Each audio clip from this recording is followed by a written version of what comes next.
32. As Jacob started on his way again, angels of God came to meet him. When Jacob saw them, he exclaimed, "This is God's camp." So he named the place Mahanaim. Jacob sends gifts to Esau.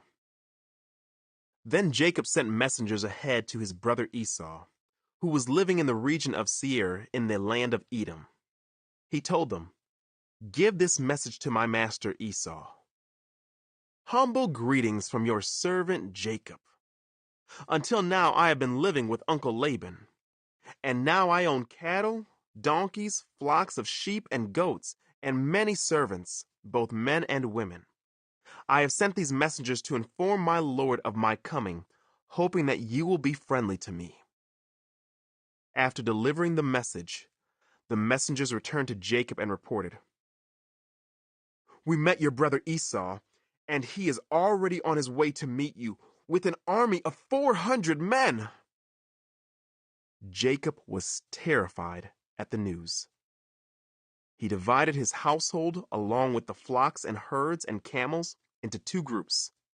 He thought, if Esau meets one group and attacks it, perhaps the other group can escape. Then Jacob prayed, "O God of my grandfather Abraham and God of my father Isaac, O Lord, you told me, 'Return to your own land and to your relatives,' and you promised me, 'I will treat you kindly.'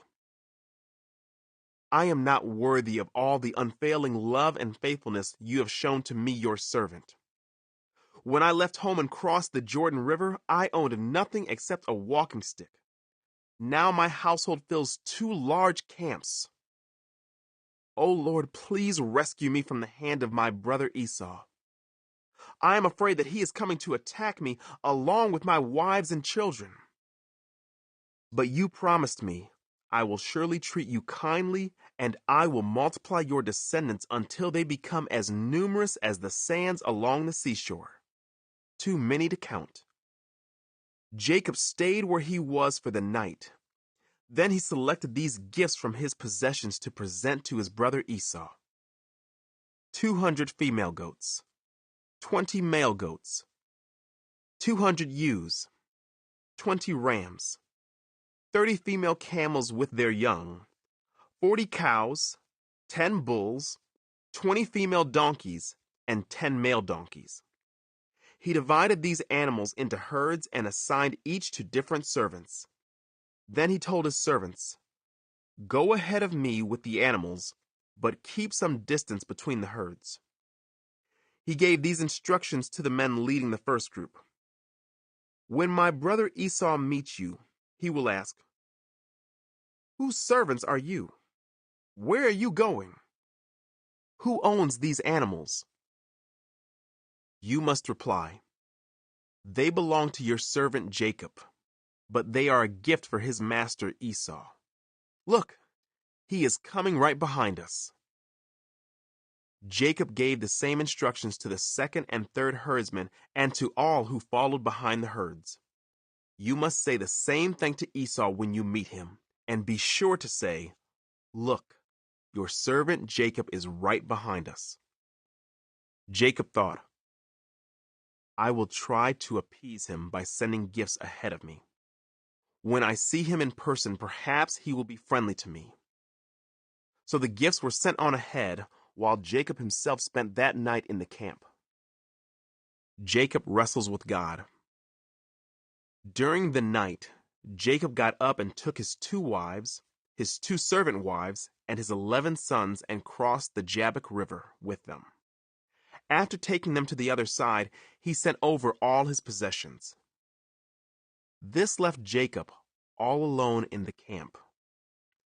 And a man came and wrestled with him until the dawn began to break. When the man saw that he would not win the match, he touched Jacob's hip and wrenched it out of its socket. Then the man said, "Let me go, for the dawn is breaking." But Jacob said, "I will not let you go unless you bless me." "What is your name?" the man asked. He replied, Jacob.